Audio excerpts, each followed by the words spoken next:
Maya moved slowly across the shining white tiles of the office floor.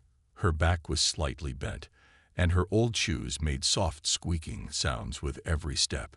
She wore a faded blue uniform and carried a bucket and mop. Her hands were rough. Her eyes looked tired. No one noticed her, or at least that's what she thought. In the corner, two young employees sat at their desks, sipping coffee and pretending to work. Their names were Karen and Senna, both fresh out of college, both full of energy and pride. "Look at her," Karen whispered, smiling cruelly. "She probably lives in a slum somewhere," Senna replied. They both giggled. Karen took out his phone and secretly started recording Maya as she cleaned the floor near the glass door. "I'll post this on my story. #office life," he joked. Senna laughed louder. "No one will ever believe this old woman walks through these expensive halls." Maya didn't hear them, or maybe she did, but she didn't stop. She dipped the mop in the bucket again and moved to the next part of the floor. Her face stayed calm. Her lips stayed sealed. People walked by her like she was invisible. Some even stepped over the wet floor without saying a word. Not one thank you. Not one smile. But Maya didn't seem to care. She just kept doing her job. Quiet. Focused, like she had been doing it for years. At lunchtime, everyone gathered in the cafeteria. Staff laughed, shared food, and talked about the upcoming weekend trip sponsored by the company. Maya sat alone in a small storage room, eating a simple roti and sabzi from a steel lunchbox. No one invited her. No one even remembered she worked there. Except one person, a young intern named Ravi. He noticed Maya once when she cleaned his desk without asking. He had smiled at her. She had nodded back, just once. That day, Ravi saw Karen showing the video to a few other employees. They all laughed. Ravi frowned. He didn't find it funny. Later that day, something happened. Maya was cleaning near the CEO's office when she noticed something small and black lying on the floor. It was a USB drive. She picked it up gently, looked around, and walked to the large glass office. The CEO wasn't there. Without saying a word, Maya placed the USB drive on his desk. Then she turned and walked away. No one saw her do it, except the camera in the corner. That evening, the main office lights were dimmed. Most of the staff had left. Then, the CEO walked in. Everyone who remained, Karen, Sana, a few senior managers, and Ravi, stood up straight. Phones went silent. Chairs stopped spinning. The CEO was a tall man with a sharp suit and kind eyes. He smiled slightly and said, "Good evening, everyone." They nodded respectfully. "I want to make an announcement," he said. "Tomorrow morning, I will introduce someone very important to the future of this company." Murmurs began. Is it a new manager? Maybe an investor? Is the company being sold? Karen leaned toward Sana and whispered, "Maybe it's some celebrity or millionaire." Sana grinned. "Whoever it is, they'd better not be boring." The CEO looked around. "Make sure you are all in the conference room by 10 a.m. Don't be late." And with that, he walked into his office and closed the door behind him. As everyone packed their bags and headed home, Maya was still in the back hallway, wiping the elevator buttons clean. No one spoke to her. No one asked her anything. But in her small bag, she carried a folded piece of paper. It had the company logo on it, and the CEO's handwriting. Tomorrow, everything would change. Cliffhanger. The camera zooms in on Karen's phone screen. He plays the video again, laughing. Behind him, Maya walks past slowly, her eyes calm. At the same moment, inside his office, the CEO looks at the USB drive and smiles. Then he says softly to himself. The meeting room was silent. Everyone had gathered exactly at 10 a.m., just like the CEO had asked. People sat in rows, whispering and wondering. Is it the new investor? Maybe a famous personality. No one knows anything yet. Karen looked nervous. He had worn his best shirt, Sana had done extra makeup. Everyone wanted to impress whoever this important guest was. Suddenly, the door opened. The CEO walked in, calm and confident, with a small smile on his face. Right behind him came Maya. She still wore her simple blue uniform. Her hair was tied back. Her face looked peaceful, but strong. Everyone stared. Some blinked in confusion. Some whispered in shock. Karen's jaw dropped. Sana froze in her seat. What is she doing here? Someone whispered loudly. The CEO raised his hand for silence. He stood in front of the group and said clearly, I want you all to meet someone very special to me. Maya Sharma, my elder sister. Gasps filled the room. Karen dropped his pen. Sana's eyes widened. Even the senior managers looked at each other in surprise. Sister, one of them whispered. The CEO nodded. She is not just my sister. She is one of the original minds behind this company. Maya was no longer just the quiet woman with a mop. She was now the director of culture and people, and her first day in the new role had arrived. The office felt different that morning. People were nervous. Some whispered near the water cooler. Others stared at the door of Maya's new office, the same space where she once kept her mop and cleaning supplies. Maya walked in wearing a soft cream-colored saree and light makeup. Her posture was strong, but her smile remained kind. She didn't hold a file. She held a notebook, plain and simple, just like her. Her first meeting was with the senior team. The same people who used to walk past her without seeing her now stood up as she entered the room. Please don't stand, Maya said gently. I'm not here to show power. I'm here to bring peace. Everyone sat, unsure of what to expect. I have listened to this office more than you think, she began. From the floor, from the corners. I've heard your fears, your gossip, your complaints. And now I want to listen properly. There was silence. Then she opened her notebook and wrote on the board. Respect, kindness, growth. Later that day, Maya announced her first change. A silent feedback box. Anyone could write anonymously about problems, stress, or suggestions. No names needed. No fear, she said. Next, she walked through every department. Not as a janitor, but as a leader. But she still greeted every cleaner, guard, and cook with a smile. She still remembered the names of people others had forgotten. Some laughed behind her back again. Not Kiran. Not anymore. He stayed quiet, worried. Since that day in the meeting room, he had not dared to look Maya in the eyes. Sana, however, still felt uncomfortable. She whispered to a coworker, "What's her plan?" Change everything in 1 week. But Maya had no such plan. She moved slowly, thoughtfully. She talked to the staff, listened to the problems of even the lowest-paid workers. She added a restroom for cleaning staff, something the office had never allowed before. She made sure tea and water were served to everyone, not just the ones wearing ties. In the afternoon, she sat in her office, flipping through feedback letters from the box. One said, "Thank you for seeing us. No one ever did before." Another said, "I have worked here for 6 years, but this is the first time someone asked how I feel." Her eyes filled with quiet tears, but she wiped them away quickly and smiled. Then she called Karen to her office. He walked in slowly, hands sweating, heart racing. The last time he had Karen woke up at 5 a.m. the next morning. His head hurt, not from illness, but from shame and fear.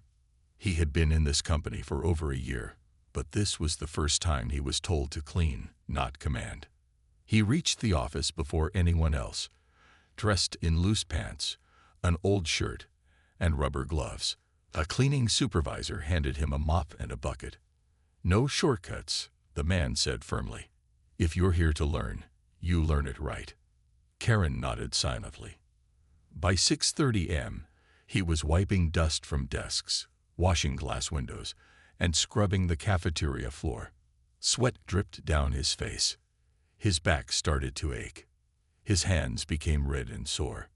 For the first time in his life, He noticed how hard the floor felt under his knees, how the mop didn't always reach the corners, how no one smiled at him, how some walked past like he wasn't even there. He remembered laughing at Maya for this same job. Now it felt like the hardest thing in the world. In the kitchen, one of the cleaning ladies gave him a steel glass of water. "You don't look used to this," she said kindly. Karen gave a tired smile. "I'm not." She patted his back. "But you're trying. That matters." He felt something shift inside. A small light. A small warmth. Meanwhile, on the rooftop, Maya sat at a small table, 2 cups of tea in front of her. Ravi arrived at 4 p.m. sharp.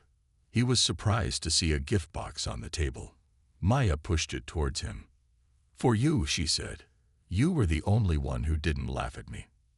Ravi opened it, a leather diary, with a note inside. "People who see others, not just look at them, change the world. Keep seeing." Ravi felt his throat tighten. "Thank you, but I didn't do much." Maya smiled. "Sometimes, doing nothing cruel is the kindest act." They both drank tea quietly. No big speeches, just soft wind and soft hearts. The next morning, Karen was cleaning the washroom mirrors when a junior employee walked in. He looked surprised. "Wait, aren't you from marketing?" Karen gave a tired nod. The employee laughed. "What happened? Did Maya fire you?" Karen didn't answer. He just kept cleaning.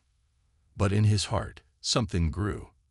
A deep understanding, a deep respect. Later that day, Maya visited the cleaning room. She found Karen sitting on a stool, drinking water from a plastic bottle. He stood up quickly. Maya looked at his hands, red, sore, slightly swollen. "How do you feel?" she asked. Karen thought for a moment. "Tired, embarrassed, changed," he said softly. Maya nodded. "Good."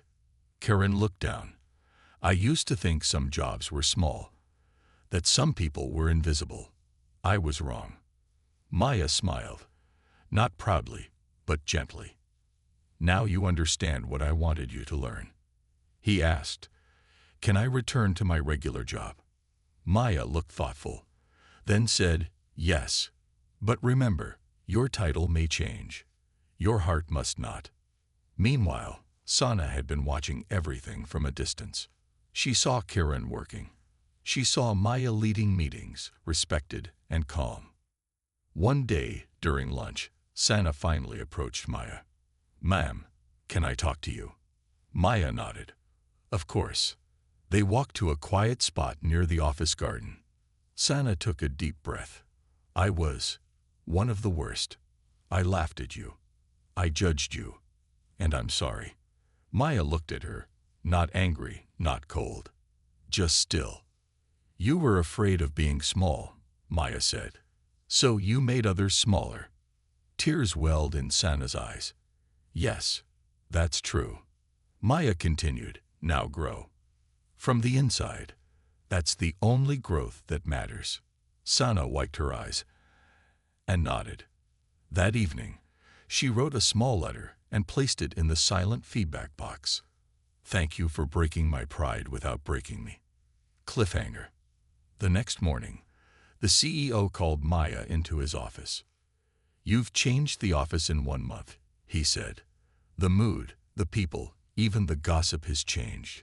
Maya smiled. "I only reminded them of what they forgot. To be human." He handed her a folder. Inside was a new ID card. Chief People Officer, Maya R. Singh. Maya looked at him, surprised. The CEO said, "I want you by my side. Help me rebuild this company with heart."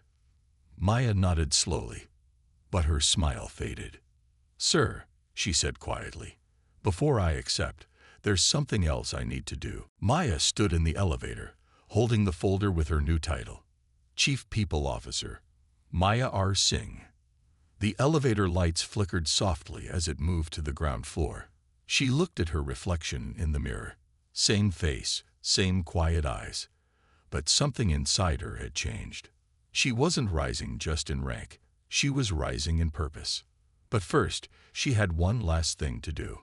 She stepped out and walked past the main office, past the conference rooms, and finally stopped at the cleaning supply room. It was still the same. Dark, small, smelled like floor cleaner. She looked around. Her old bucket sat in the corner. Her mop leaned quietly against the wall. She walked in and sat down on the same wooden stool where she had rested after long days. A cleaning lady entered and froze. "Ma'am." Maya smiled.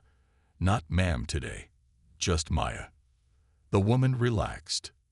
"You okay?" Maya looked around the room and whispered, "I'm remembering."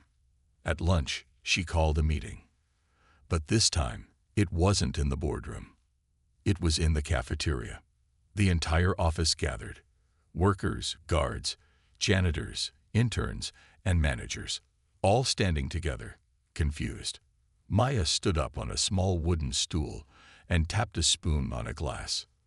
"Today, I want to share my final words before stepping into my new role," she began. "You saw me with a mop. Some of you laughed. Some ignored me. But some helped. Some stood silent. And even that silence meant something. People looked around, uneasy, guilty, thoughtful." Maya continued, "You called me a janitor. But you forgot something." She pointed at the kitchen team, the cleaners, the guards. "They are janitors. They are cooks. They are guards. And they are human. Their work is not shameful. Your disrespect was." The cafeteria was silent now. "From today," she said, "respect will not come from titles. It will come from how we treat one another." Everyone nodded. Even Sana wiped a tear. Even Karen clapped first. That evening, Maya walked to the parking lot. She saw her old scooter, the one she used when no one knew her name. She ran her hand over it and smiled. Just then, Ravi walked up. "Leaving early?" he asked.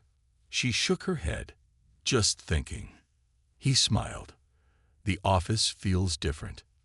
"Because people feel different," she said softly.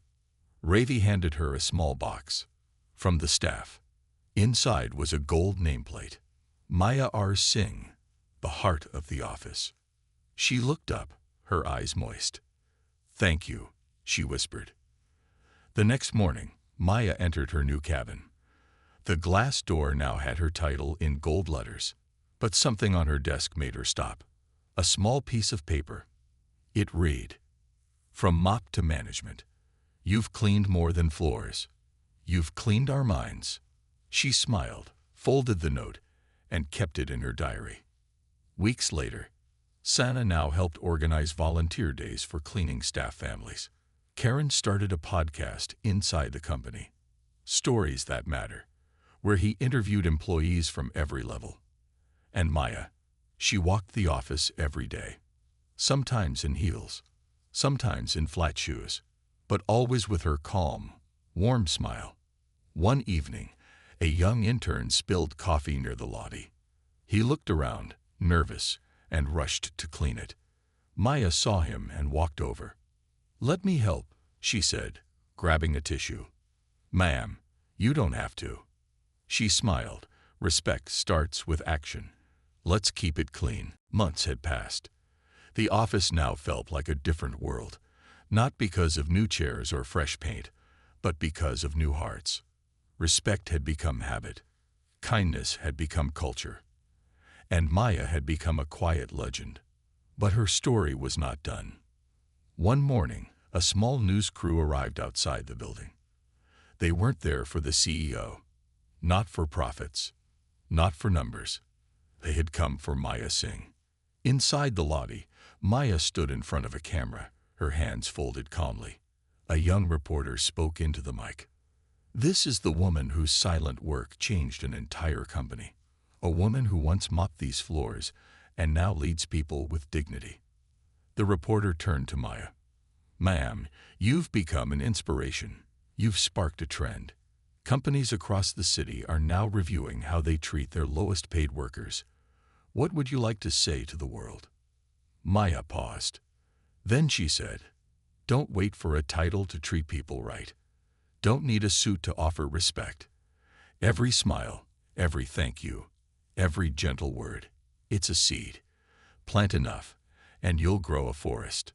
The reporter smiled. Beautiful. Scene shift. A college auditorium. A young girl stands at a podium. Behind her is a large banner. Annual Human Dignity Conference, inspired by Maya Singh. She speaks into the mic. "I grew up watching my mother come home exhausted. She cleaned offices while people ignored her. But when I saw Maya Singh on the news, I saw hope. I knew, one day, people like my mother would be seen." The audience applauds. The camera zooms in on Maya, sitting quietly in the front row, eyes glistening. Scene shift. A small classroom. A teacher writes on the board, "What is respect?" One child raises his hand. "It means not laughing at someone who cleans." Another girl adds, "It means being kind even when no one's watching." The teacher smiles. "They've been watching Maya's videos," she says to the assistant. Maya's story had become part of schools, part of hearts. 6 months after Maya's journey began, something unexpected happened. A letter arrived at her office. It was from another country. The envelope was simple, with only 3 words on the back. "From one of you." Maya opened it carefully. Inside was a handwritten note. "Dear Maya, I work as a janitor in a hotel in Dubai. Every day, I hear people laugh behind my back. Every day, I feel small. But one day, someone showed me your story. I watched it with tears in my eyes. I sent it to my daughter. I sent it to my manager. And slowly, things changed. Thank you for giving people like me a voice.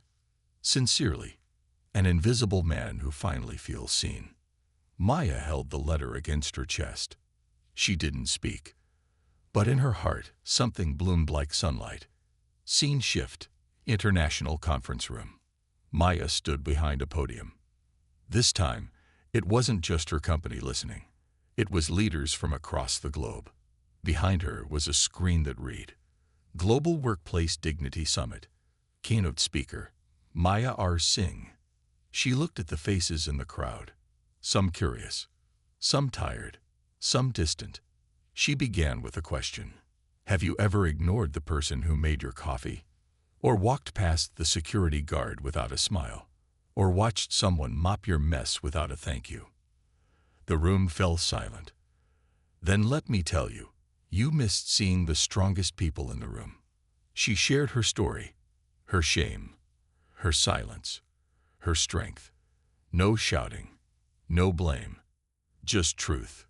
When she finished, no one clapped. They stood. A standing ovation. Scene shift. Local office. Same city. Back in Maya's old company, something had changed again.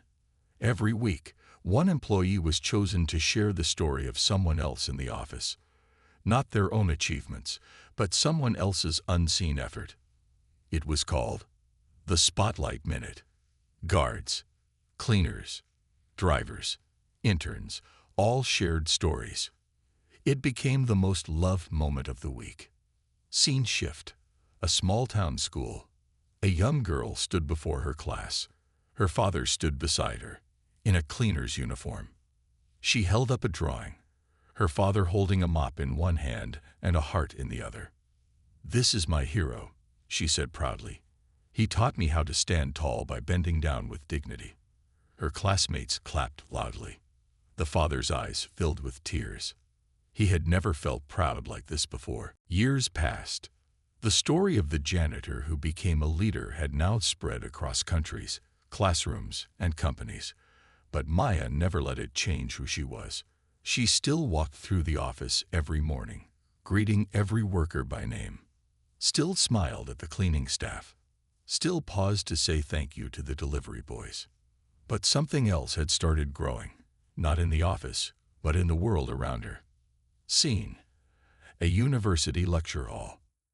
A young student stood in front of a large screen. Behind her was a picture of Maya, mop in hand, smiling softly. "This," she said, is why I chose to study human resources. Not for power, not for control, but to protect people like my father, who was never called by his name at work. The audience clapped. Another legacy had begun. Scene: Maya's office. A visit from an old friend. Ravi entered, holding the small bag. Still working late? He smiled. Maya laughed. Still checking on me? He handed her the bag. Open it. Inside was a small glass statue. A mop in one hand, a light in the other. The base read, Maya Singh, the woman who cleaned our hearts. She stared at it for a long time. I don't deserve all this, she whispered. Ravi replied gently, you don't get to decide that. We do. Scene: Maya's retirement day. The office was full. People stood with candles, not for sadness, but for gratitude. The lights dimmed, and a video played. It showed moments.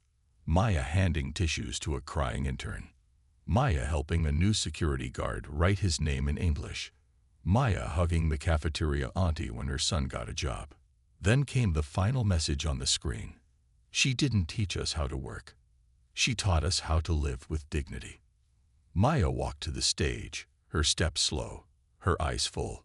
She looked at all the faces, many who once ignored her, now clapping with pride.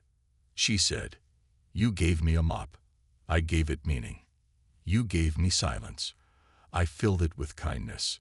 Now it's your turn. Be the reason someone feels human. No one said a word, but the applause that followed felt like thunder. Scene: Years later, a new building. A new company opened its doors. At the center of the lobby stood a statue of a woman with a mop and a badge. Below it, a plaque. The Maya Singh Foundation, where everyone matters. This company was different. Managers trained alongside cleaning staff for 1 week before joining. Every new employee had to spend their first day hearing stories of ground workers. No one was called by title, only by name. Maya, now old and retired, visited the building on its first anniversary.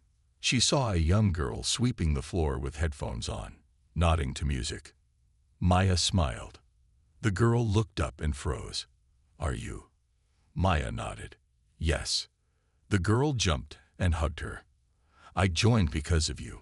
I never felt proud to clean before, but now I do. Maya hugged her back, heart full.